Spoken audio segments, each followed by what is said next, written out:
Euzu billahi mineşşeytanirracim. Bismillahirrahmanirrahim. Elhamdülillahi rabbil alamin ve salatu vesselamu ala rasulina Muhammed ve ala alihi ve ashabihi ecmaîn. Amma ba'd. Selamun aleyküm saygılı cemaat-i muslimin. Artık 3 aylarının ikinci ayı Şaban ayının sonki günlerindeyiz. Şaban ayının bugün 25'i. Bundan sonra artık 23'ünde, daha doğrusu 22. Mart'ın gecesinde ay korunacak. Birinci teravih namazı kılınacak. 23'ünde ise biz indi orazalı olacakmız inşallah. Saygılı cemaat, Peygamberimiz Muhammed Mustafa sallallahu aleyhi ve sellem Şaban ayında çok orada tutaydı. Çok ibadetlerini yapaydı. Ramazan ayına hazırlık için, Ramazan'ı tazim, Ramazan'ın büyüklüğü, hürmeti için. Ona göre de Şaban ayının kalgan birkaç gününde orazalı olsak, bir gün mü, 2 gün mü geçirsek, ne kadar geçirsek o kadar bizler için kârdır. O kadar çok sevap kazanırız inşallah. Ve bundan da gayrı aytkanımız gibi Mart'ın 23'ünde artık Ramazan ayı başlayacak. Ve her bir Müslüman akıllı yerinde olan, pişkinlik yaşına erişken, mükellef olan her bir Müslümanın Ramazan ayında oraza tutması farzdır. Yüce Rabbimiz Kur'an-ı Kerim'de Bakara suresinin 183, 84 ve 85. ayetlerinde böyle buyura. Estaizu billah.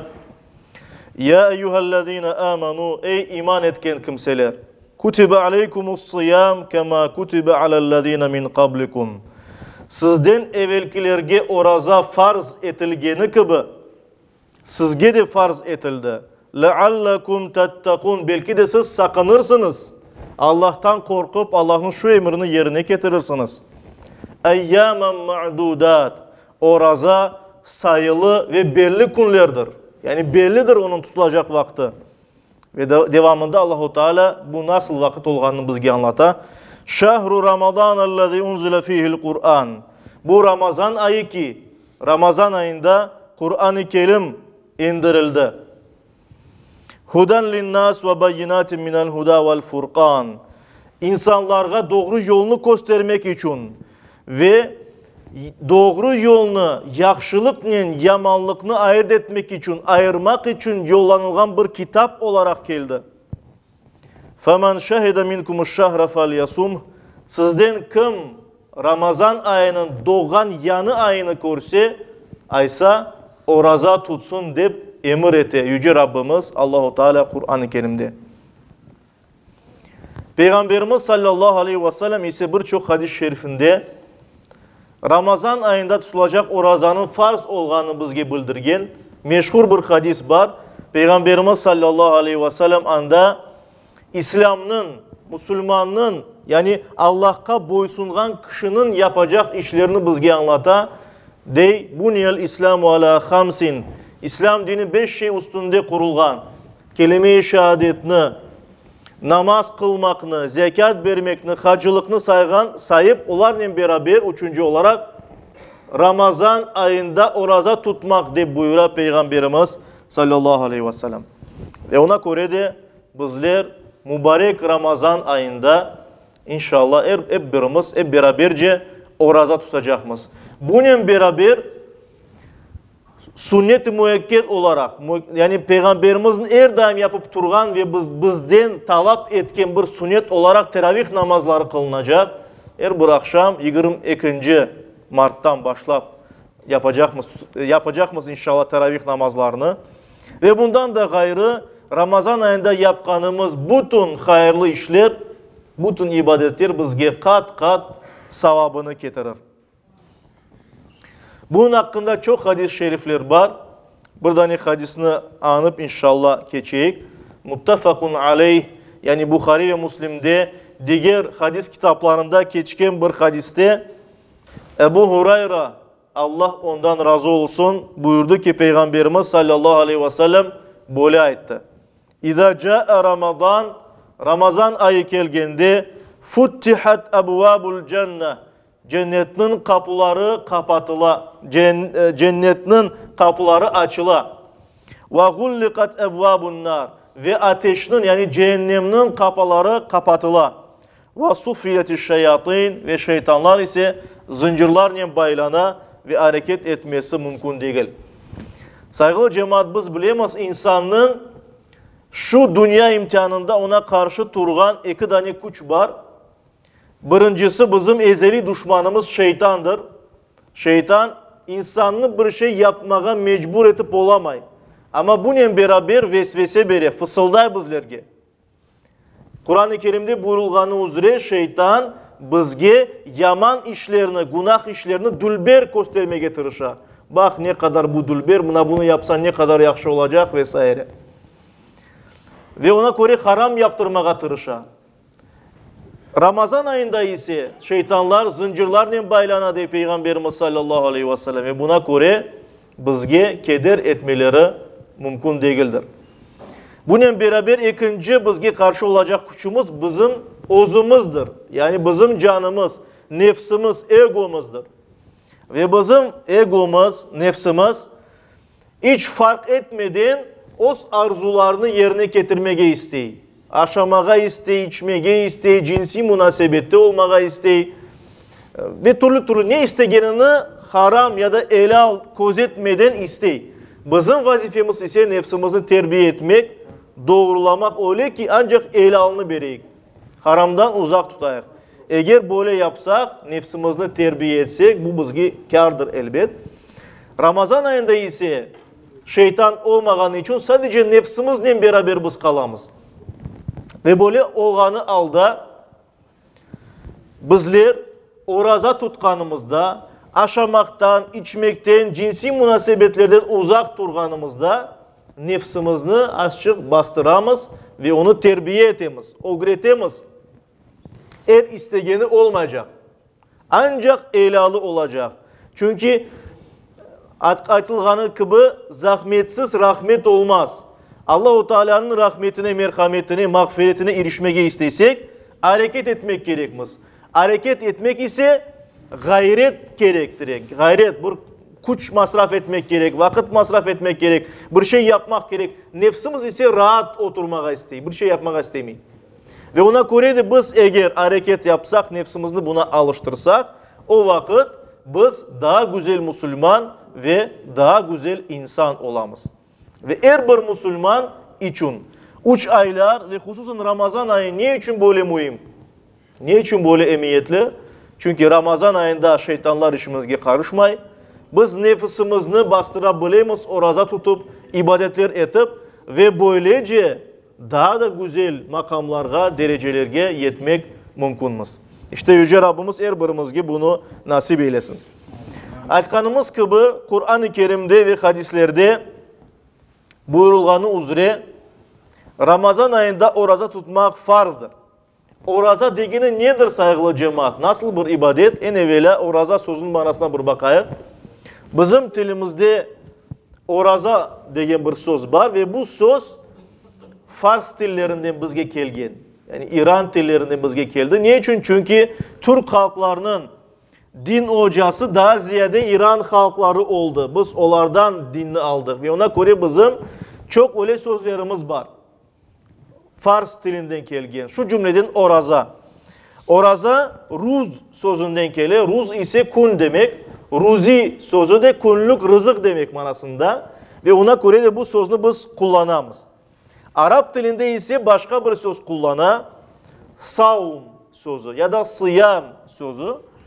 Ve bu Arapçadaki oraza manasına gelgen saum ya sıyam sözleri bir şeyden uzak olmak ve bir şeyden özünü tutmak manasına gelir.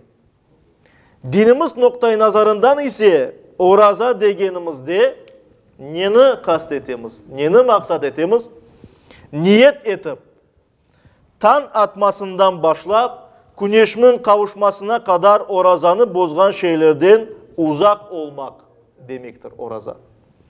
Oraza nasıl bir ibadet? En evvela ibadettir ve ona göre niyet etmek mühimdir. Bir de bir ibadetinin ibadet olması için niyetinin olması gerek.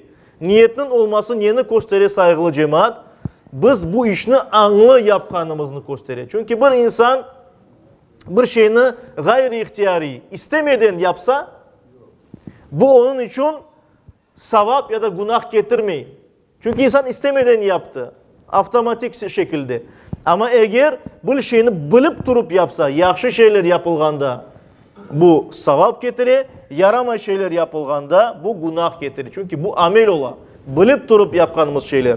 Ve ona göre de orazağa niyet etmek gerek. İçimizde bir niyet olmak gerek. Allah için bu ibadetini yapmağa.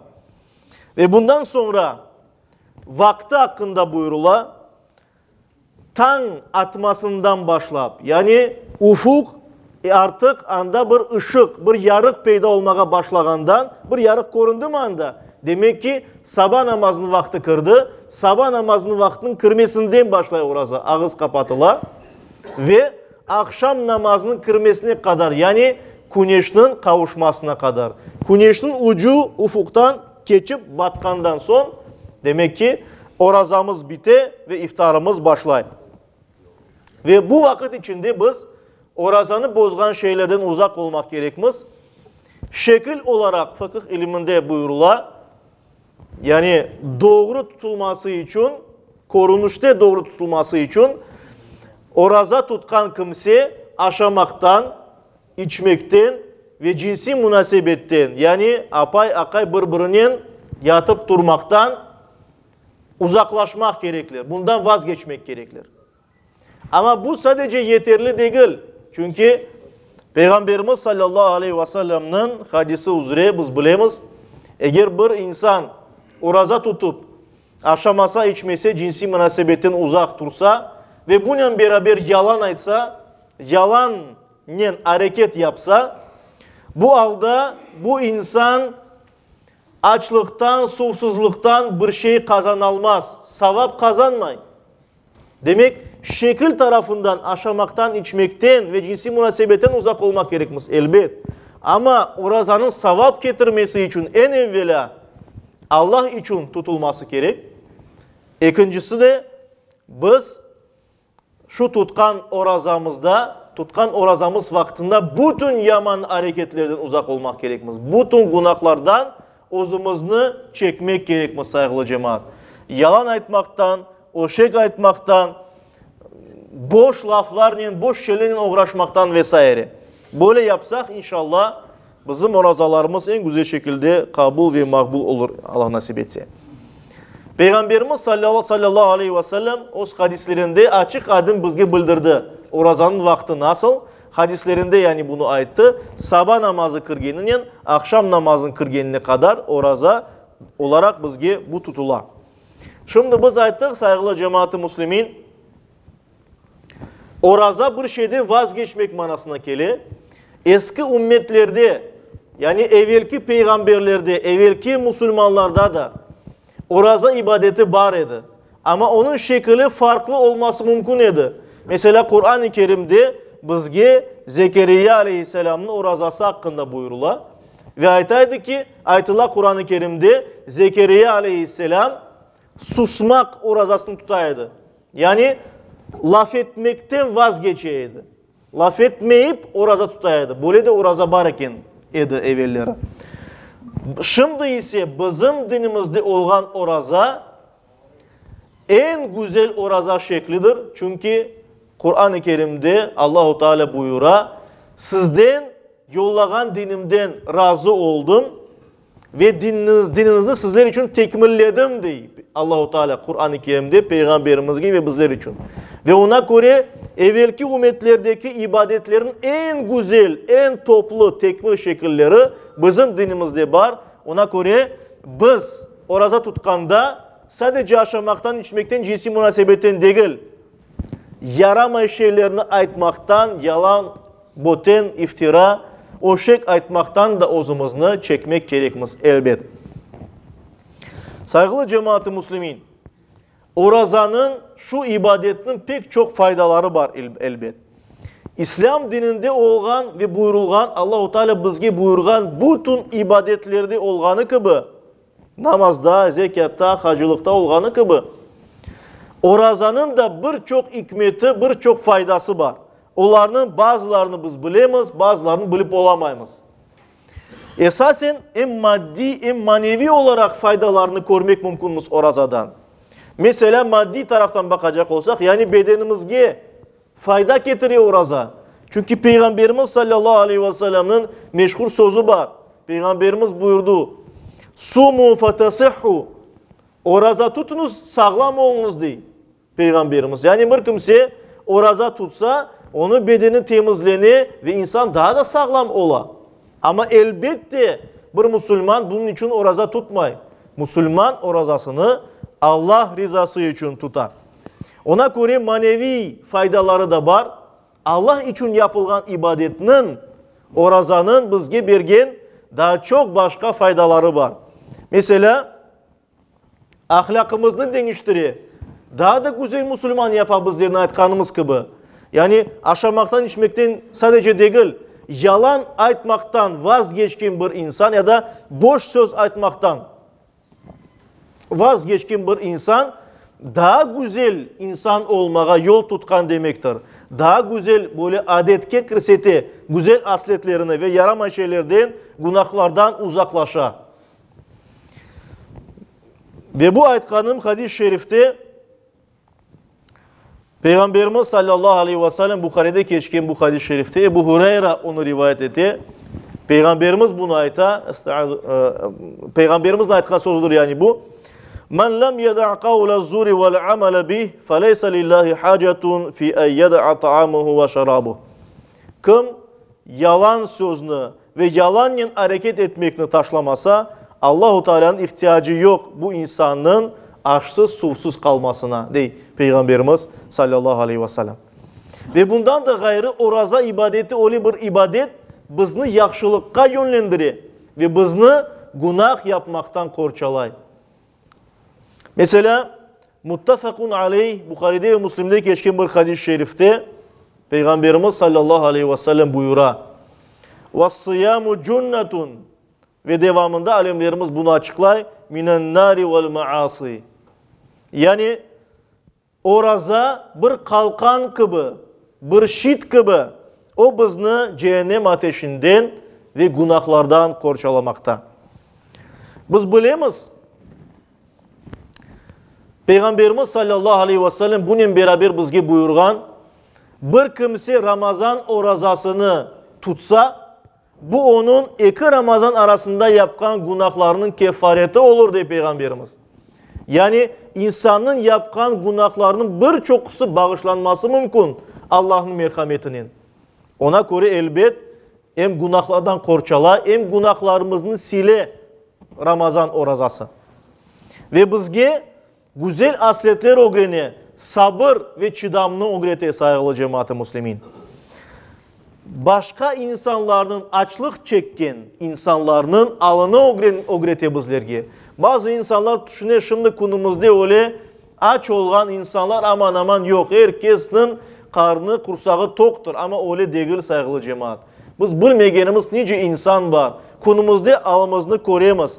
Günümüzde türlü cenk hareketleri devam etmekte. İnsanlar açtan, sudan, başka şeylerin uzak kalması mümkün.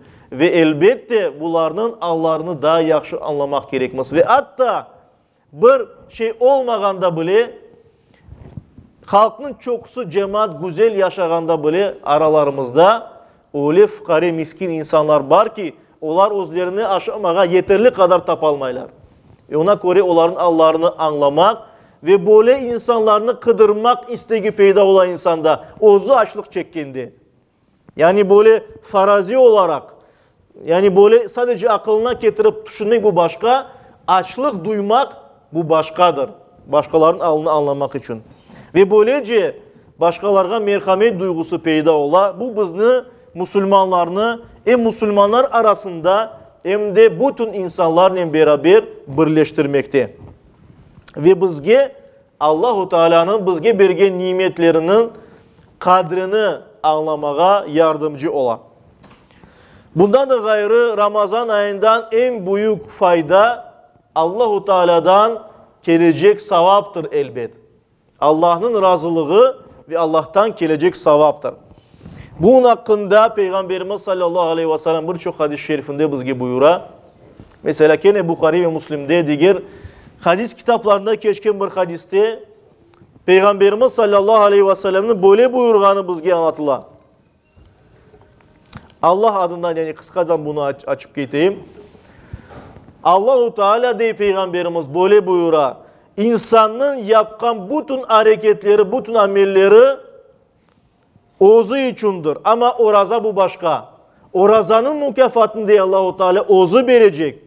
Ve Allahu Teala ozu mükafatını verecek olsa onu elbette oz merhametinin kat kat verecektir.